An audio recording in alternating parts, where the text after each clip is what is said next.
네, 오늘은 누가복음 10장의 말씀을 중심으로 내 불은 닫히게만 한다. 그러나 주님의 불은 다 녹여낸다. 라고 하는 제목의 말씀을 전하고자 합니다. 내 불은 다 닫히게 한다. 그러나 주의 불은 다 녹여낸다. 예수님께서 우리에게 주신 생명은 누림의 삶인 줄로 믿습니다. 나 누리라는 거죠. 그래서 많이 누리라고 진짜 많은 것들을 우리에게 쏟아 부어 주셨다라고 하는 거예요. 가만히 생각해 보면 다 모든 것이 주님께서 주신 것들이다라고 하는 거예요. 뭐 하라고요? 잘 누리라라고 하는 것이죠. 누릴 수 있는 모든 되길 바라겠습니다. 성령 안에서 우리가 절제만 잘 된다면 뭐 다 축복드린 거죠. 스포츠, 공부, 일, 관계, 정치, 문화, 성, 그리고 여가 활동, 이 모든 것들이 사실상 성령의 절제 하에서 다 누릴 수 있는 복된 것들이다라고 하는 거예요. 누리는 삶 되기를 축복합니다. 하나님이 다 주셨다라고 하는 거예요. 자, 그런데 여기서 중요한 게 뭐냐? 더 좋은 걸 누리는 게 중요하다라는 거예요. 다 누리려고 주셨지만 그 중에서도 더 좋은 것들, 더 가치 있는 것들이 있더라라고 하는 거예요. 가치가 다 다르겠지요. 다 똑같지 않더라라고 하는 것입니다. 그래서 오늘 본문을 통해서 보다 더 가치 있는 것들이 무엇인지, 어떤 것들을 더 누려야 하는지에 대해서 이 본문에 각각의 에피소드들이 있는데 이것들을 통해서 하나씩 좀 살피고자 합니다.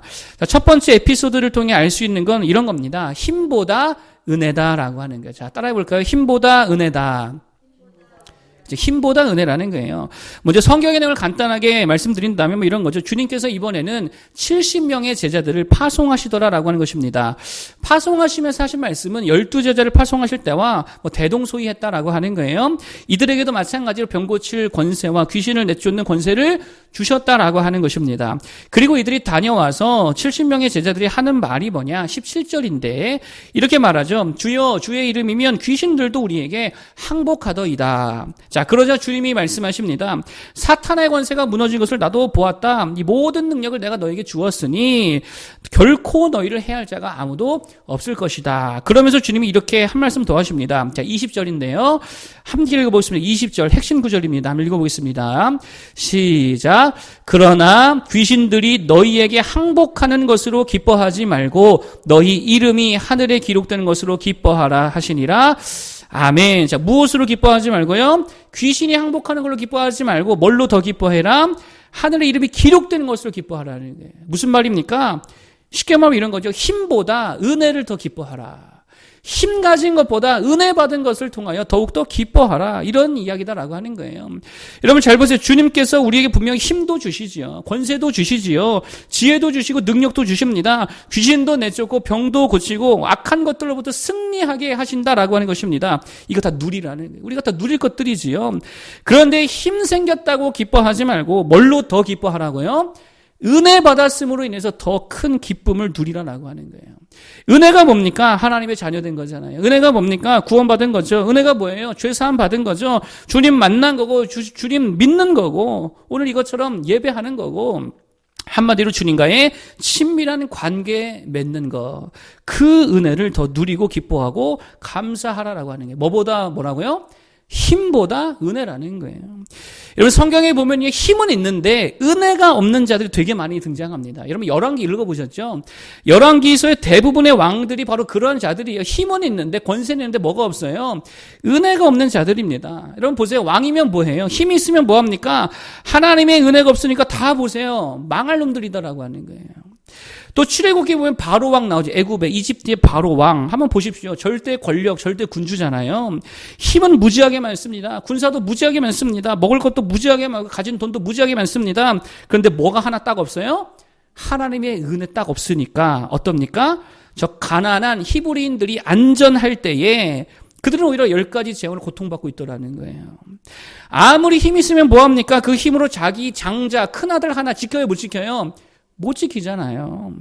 그런데 히브리인에게는 힘은 없었지만 뭐가 있었습니까? 하나님의 은혜가 있었어요. 고센 땅에 하나님 베푸신 은혜가 있었습니다. 충만했습니다. 6월절이 뭐예요? 하나님이 큰 은혜를 베푸신 날, 그 6월절이잖아요. 힘은 없었지만 하나님의 은혜가 있으니까 여러분 잘 보세요. 사람이고 가축이고 다 하나님의 은혜로 살더라라고 하는 거예요. 이게 은혜라는 것입니다. 여러분 그래 한번 생각해 보십시오. 하나님의 은혜가 없는 힘, 은혜 없이 힘만 있다. 어떨까요? 힘이 세면 주변에 뭐가 많아집니까? 적들이 많아져요.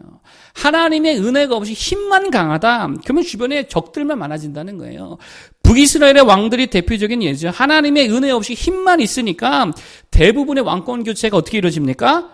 반란으로 이루어진다는 거예요. 반란으로.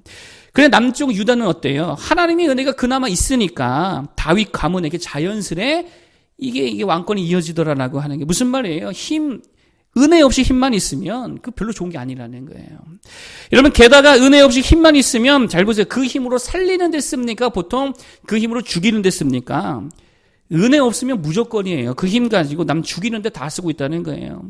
대표적인 예가 가인이지요. 가인에게 은혜가 없었습니다. 하나님과의 친밀감이 없었습니다. 그런데 그런 장자고 형이고 힘이 있었잖아요. 그러니 어떻게 했습니까? 그 힘으로 뭐해요? 동생 때려 죽이더라는 거예요. 여러분 오늘 70인이 이 제자들이 만약에 하나님의 은혜, 예수 그리스도의 은혜 없이 귀신 쫓고 병 고치는 그 힘만 있었다. 어떻게 됐을까요? 뭐 했을까요? 뻔하죠. 이걸로 뭐 할까요? 돈이나 벌겠고 사람들 협박이나 하겠고 권력 잡아가지고 왕 노릇하려고 했겠지요. 뻔하다라고 하는 것입니다.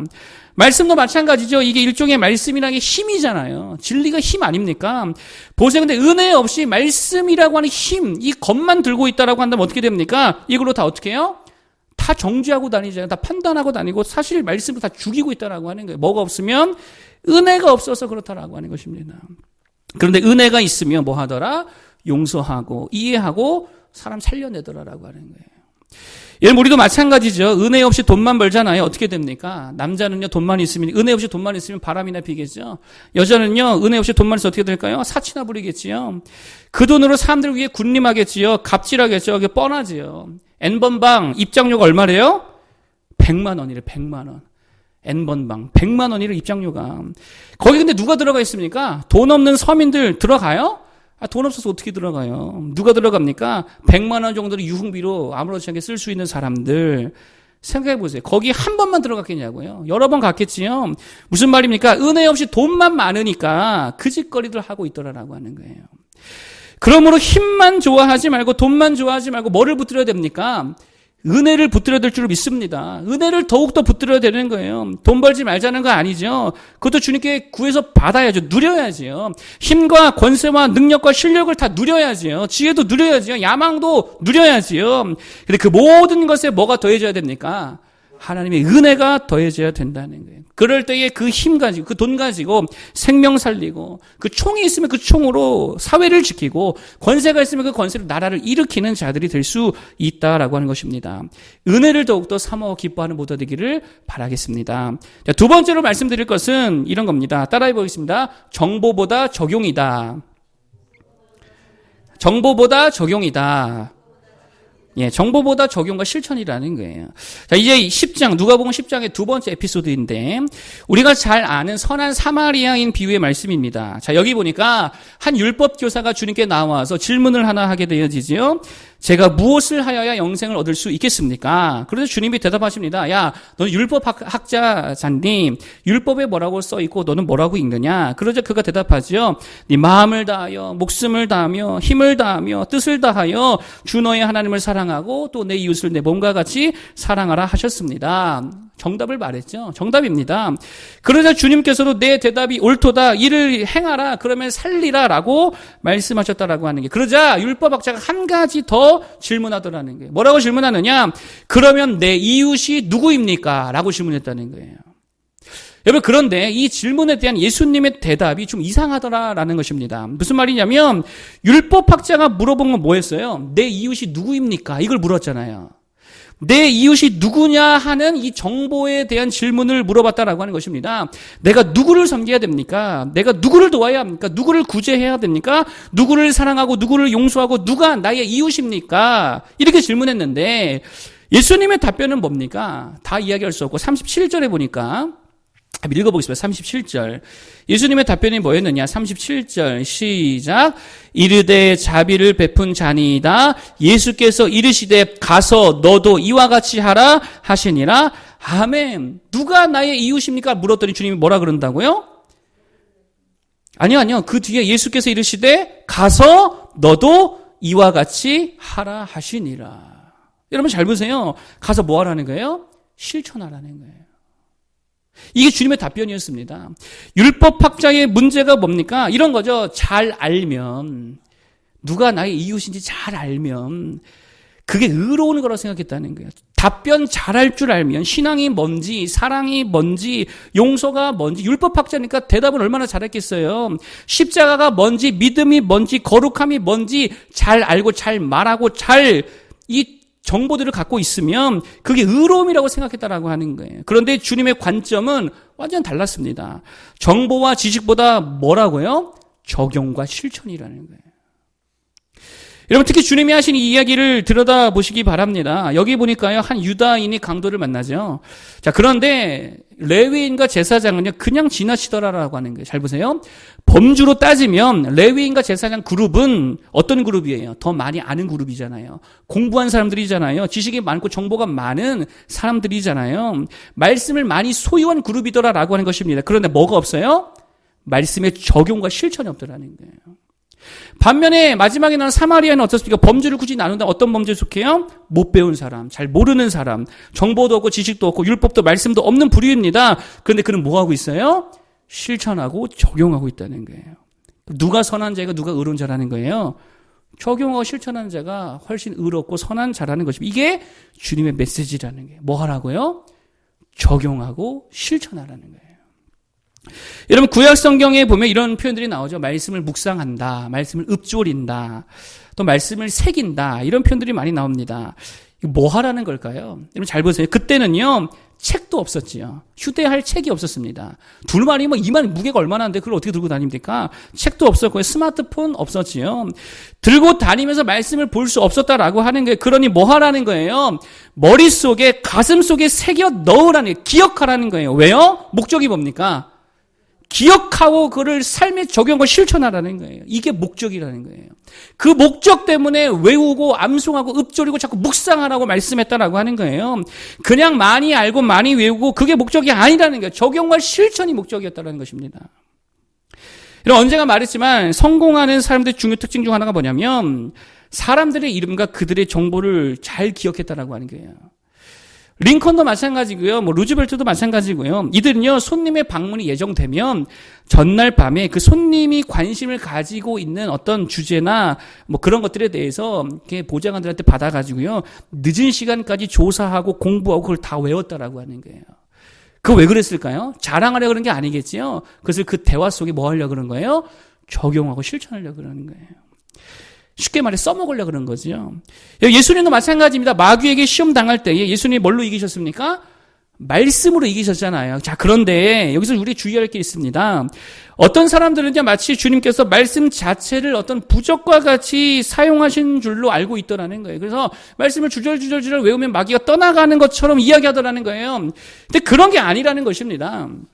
여러분, 제가요, 종종 이렇게 바이러스 영화, 좀비 영화 이런 것들을 좀 보는데 어떤 영화에 보니까 그런 게 있어요. 결혼식 중에 이제 그 바이러스 막 창궐하게 되는 그런 내용이었던 것 같은데 거기 보면 나중에요. 천주교 신부님께서 방송실에서 마이크를 잡고요. 성경 말씀을 막 읽어 나가기 시작합니다.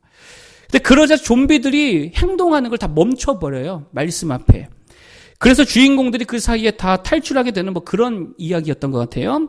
자, 그런데 우리가 마치 예수님의 시험 장면을 이와 같이 이해하는 경향이 있다는, 이거 아니거든요. 말씀을 외우기만 하면 마귀가 떠나간다는 식으로 말하는 분들이 있다는 거예요. 그렇습니까? 아니라는 거예요. 잘 보세요. 마귀가 어떻게 예수님을 시험하냐면 시편의 말씀을 인용해요, 안 해요? 마귀도 말씀을 암송하고 있어요. 마귀도 말씀 외우고 있어요. 이것 가지고 예수님을 도리어 시험하고 있다는 거예요. 여러분 잘 보세요. 마귀도 말씀 알고 있잖아요. 지식이 있잖아요. 정보가 있잖아요. 그러면 도대체 예수님의 승리의 비결이 뭐냐는 거예요. 다른 거 아닙니다. 그 말씀을 뭐 했다는 거예요. 예수님은 적용하고 실천했다는 거예요. 이게 승리의 비결이라는 거예요. 그래서 주님이 뭐라고 말씀하시면 이렇게 말씀하시잖아요. 이르시되 기록되었으되 사람이 떡으로만 살 것이 아니요 하나님의 입으로부터 나오는 모든 말씀으로 살 것이라 하였느니라. 무슨 말이에요? 그냥 말씀을 이렇게 암송한 게 아니라 이 말씀에 근거해서 나는 떡 만들지 않겠다는 거예요. 나는 말씀 붙들고 살겠다고 적용하고 실천했다는 거예요. 또 주님이 뭐라 말씀하십니까? 주 너의 하나님께 경배하고 다만 그를 섬기라 하였느니라. 이게 무슨 말씀이에요? 이 말씀에 순종하여 나는 하나님만 예배하겠다라고 하셨다라고요. 적용하고 실천한 거지요. 그때의 마귀가 비로소 떠나가더라는 거예요. 여러분, 그래서 야고보가 뭐라 그럽니까? 하나님이 한 분인 줄로 알고 믿느냐? 잘하였도다. 귀신들도 믿고 떠느니라. 귀신들 알고 있대요, 모른대요? 알고 있대요. 그러면서 바로 이어서 다음 구절에 야고보가 하는 말이 뭐냐면요. 허탄한 사람아, 행함이 없는 믿음이 헛것인 줄을 알고자 하느냐. 바로 이 얘기를 합니다. 여러분, 현대 그리스도인의 문제가 뭡니까? 율법학자와 똑같다는 거예요. 질문은 죽으라고 많이 합니다. 이것이 무엇입니까? 저것은 무엇입니까? 이게 옳습니까? 저게 옳습니까? 성경적으로 이게 맞습니까? 저게 맞습니까? 공부도 엄청 하지, 엄청 듣지요, 엄청 자료 찾지요, 논문 찾아보지. 어떤 사람이 헬라어 히브리어 공부까지 해가면서 엄청나게 공부는 많이 합니다. 그런데 뭐가 없어요? 적용과 실천이 없다는 거예요. 인도에 라마드라고 하는 사람이 살고 있었습니다. 이 사람이 이제 먹고 살기가 너무 힘들어가지고 강도짓을 하려고 한 집에 들어갔대요. 근데 사람도 없고 돈도 없고 뭐 먹을 것도 별로 없더라는 거예요. 두꺼운 책이 하나 있는데 성경책이죠. 근데 성경책이 대부분 종이가 얇잖아요. 그러니까 종이가 참 좋아 보이더라는 거예요. 이 사람이 보기에 담배 말아 피우기 딱 좋게 보이더라. 그래가지고요. 그냥 그 책을 한 권 가지고 나왔다라고 하는 거예요. 그리고 하루는 그 책으로 담배를 말아다가 얼마는 막 갖다 팔기도 하고 또 얼마는 자기가 가지고 있다가 담배를 태워서 이게 피우는데 하루는 그 담배에 그렇게 쓰여 있다는 거예요. 모든 사람이 죄를 범하였음에. 로마서 3장 23절 말씀이잖아요. 그리고 어느 날 또 담배를 피다 보니까 뭐가 쓰여있냐면 로마서 6장 23절 죄의 삭은 사망이요. 이게 써있더라라는 거예요. 그래서 두 말씀이 계속 기억에 나더라라고 하는 것입니다. 그래서 결국 그 책을 구해가지고 읽다가 예수 믿고 그리고 나중에 훗날 전도자가 되어서 일평생 전도자로 살았다라고 하는 뭐 그런 이야기입니다. 여러분 잘 보세요. 말씀이 정보로만 남아있는 게 아니라 뭘로 이어졌습니까? 회개로 이어지고 회개가 믿음으로 이어지고 믿음이 헌신으로 이어지더라는 게 뭐였다는 거예요? 적용하고 실천했다는 거예요. 여러분 특별히 우리가 그래야죠. 특별히 어떤 수준에 우리가 이루어야 될까요? 말씀이 좀 인격이 돼야 된다는 거예요. 이게 무슨 말입니까? 인지에서 순종하는 건 가장 얕은 신앙이죠.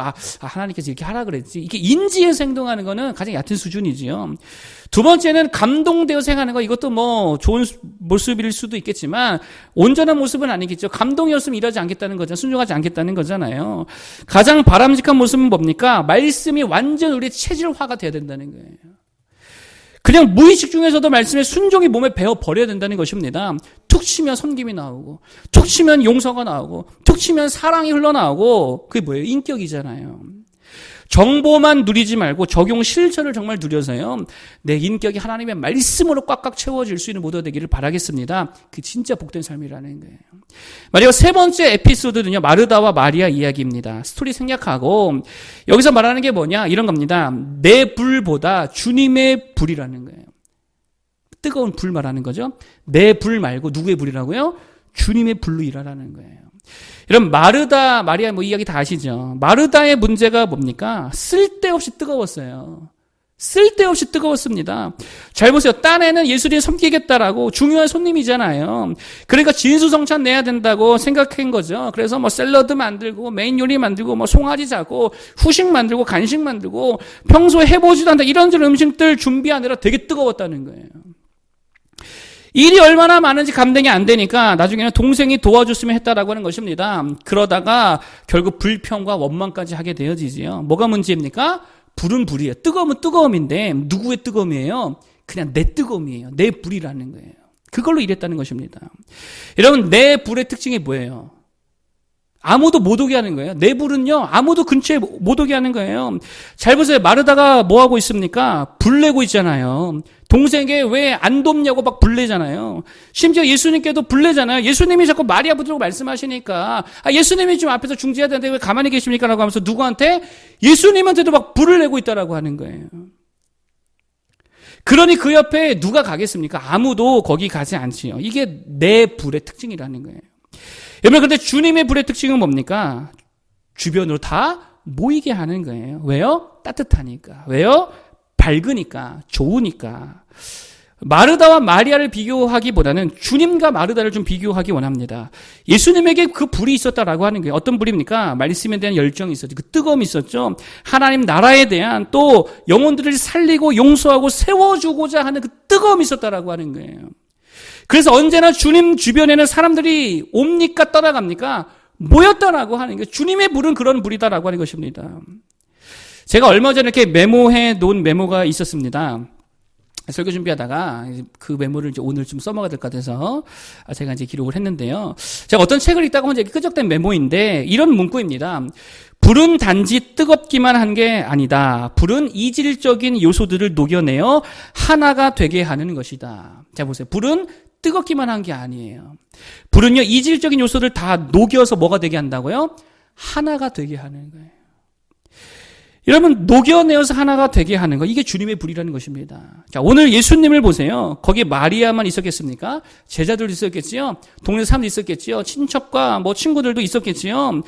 그런데 그 이질적인 사람들을 다 녹여내어서 하나가 되게 하셨다라고 하는 거예요. 그러니 그 자리에 다 모이지요. 이게 주님의 불이라는 것입니다. 자 그러면 우리가 가져야 할 불은요 어떤 불이에요? 내 불입니까? 주님의 불입니까? 말할 필요가 없죠. 주님의 불을 가져야 될 줄 믿습니다. 내 뜨거움으로 일하면 주변 다 떠난다는 거예요. 내 불은요 남들 데이게 하는 불이라는 거예요. 혼자 일하게 된다는 것이면 나만 남게 된다라고 하는 거예요. 그래서 주님의 불은요 다 녹여줍니다. 다 녹여줘요. 하나가 되게 합니다. 따뜻합니다. 기분이 좋습니다. 그 불로 주님의 불로 일하는 모두가 되기를 바라겠습니다. 전도도 누구의 불로 해야 돼요? 그 내 불로 하면 사람이 싫어한다니까요. 주님의 불로 할 때에 그들의 마음을 녹여내어서 주님께로 인도할 수 있는 거죠. 여러분 관계도 무슨 불로 해야 돼요? 내 불로 하면 관계가 틀어진다고요. 나만 열심히 가면 안 된다고요. 주님의 불로 녹일 줄 알아야지요. 직장에서도 마찬가지죠. 누구의 불로 일하자? 주님의 불로 녹여버리자라고 하는 거예요. 따뜻하게 하고 이질적인 모든 것들을 녹여버려서 하나가 되게 할 수 있는 주님의 불로 나아갈 수 있기를 바라겠습니다. 시어도 루즈벨트 이야기 하나만 더 하고 좀 마치고자 합니다. 시어도 루즈벨트의 삶에 최대 위기가 찾아왔습니다. 첫 딸을 얻었다는 이 좋은 복된 소식이 있은 지 얼마 되지 않아서 또 하나의 전보를 받게 되는데 어머니가 위독하시다라고 하는 거였어요. 불이 나게 기차를 타고 집으로 달려갔습니다. 당시 어머니가 나이가 많지 않았습니다. 49세였고요. 여전히 젊고 아름다우고 건강했다라고 하는 거예요. 그런데 심한 감기로 알고 있었던 것이 알고 보니까 장티푸스였다라고 하는 거예요. 그리고 결국 그날 새벽 3시에 어머니가 돌아가셨고 같은 날 같은 집에서 12시간 후에 사랑하는 아내가 자녀 출산하는 지 얼마 되지 않아서 죽게 되어집니다. 아내는 급성 신장병으로 죽었다라고 하는 거예요. 자, 이때부터 루즈벨트는요, 갓 태어난 딸을 그냥 버려두고 누이에게 맡겨두고 신경도 안 씁니다. 미친 듯이 이때부터 일만 했다는 거예요. 그 아픔이 너무 크기 때문에 미친 듯이 일만 했습니다. 불같이 일만 했다는 거예요. 누구의 불이에요? 자기 불이죠. 루즈벨트는 개혁적 성향이 강했습니다. 그러다 보니까 의회에 개혁적인 법안들을 끝없이 제출했고요. 심지어 의회 절차도 막 무시한 채로 막 막무가내로 막 그냥 강행했고요. 동료들의 비판과 조언이 있었는데 전혀 귀담아 듣지 않고 그냥 자기 불로 자기 뜨거움으로 막 그냥 일했다는 거예요. 그리고 나서 전당대회에서 대패를 하면서 결국 정치권을 떠나게 되며 서부 시골에 가서 카우보이 생활을 하게 되어집니다. 여러분 잘 보세요. 자기 불로 일하니까 결국 누구만 남아요? 자기 혼자 남더라는 거예요. 자, 그런데 이 카우보이 시절을 통해서 그가 한 가지 배우고 성장하게 되더라는 게. 그래서 이후에 다시 정규에 복귀했을 때는 완전히 달라졌다는 거예요. 어떻게 달라졌냐면 이때부터는 사람들을 녹여낼 줄 알더라는 거예요. 굽힐 줄도 알고요. 타협할 줄도 알고요. 자기의 잘못을 인정할 줄도 알고요. 사람의 마음을 만져줄 줄 알더라라고 하는 거예요. 특히 그가 링컨에 관한 글을 그때 당시에 좀 읽었대요. 그러니까 그의 부드러운 성품을 담고자 했다라고 하는 것입니다. 거기에다가 일에 대한 열정은 그 뜨거움을 그대로 갖고 있으니까 녹이는 불이 되었다라고 하는 거예요. 결국 어떻게 되었습니까? 오전에 말씀드린 부통령 되었다가 이후에 대통령까지 되어지고 재선에까지 성공하게 되더라라고 하는 거예요. 여러분 내 불이 아니라 주의 불로 살아갈 수 있기를 바라겠습니다. 주변을 성령과 말씀으로 녹여낼 줄 아는 자가 되어야지요. 내 불로 그냥 다 데이게 하고 다 상처만 주고 그냥 다 멀게 하는 것이 아니고 하나님의 불로서 녹여주고 감싸주고 편안하게 해주고 따뜻하게 해줄 수 있는 그런 모두가 되길 바랍니다. 그러면 거기에 하나님의 나라가 임하지요. 평강이 임하지요. 하나됨이 임하지요. 행복과 웃음과 기쁨이 임하지요. 사람이 모이고 사람이 모이면 모이면 뭐 돈도 당연히 따라오겠지요.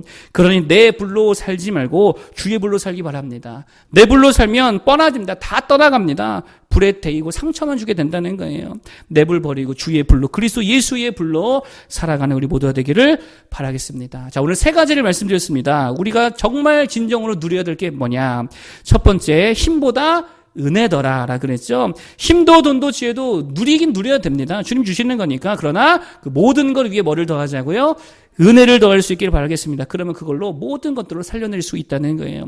두 번째, 선한 사마리안 에피소드를 통해서 정보보다 적용과 실천이라 그랬죠. 많이 아는 것보다 하나라도 붙들고 실천하고 적용할 수 있는 모두가 되길 바라겠습니다. 그 말씀이 우리의 인격이 될 때까지 성장할 수 있길 바라겠고요. 마지막, 내 불이 아니고 누구의 불로? 주님의 불로.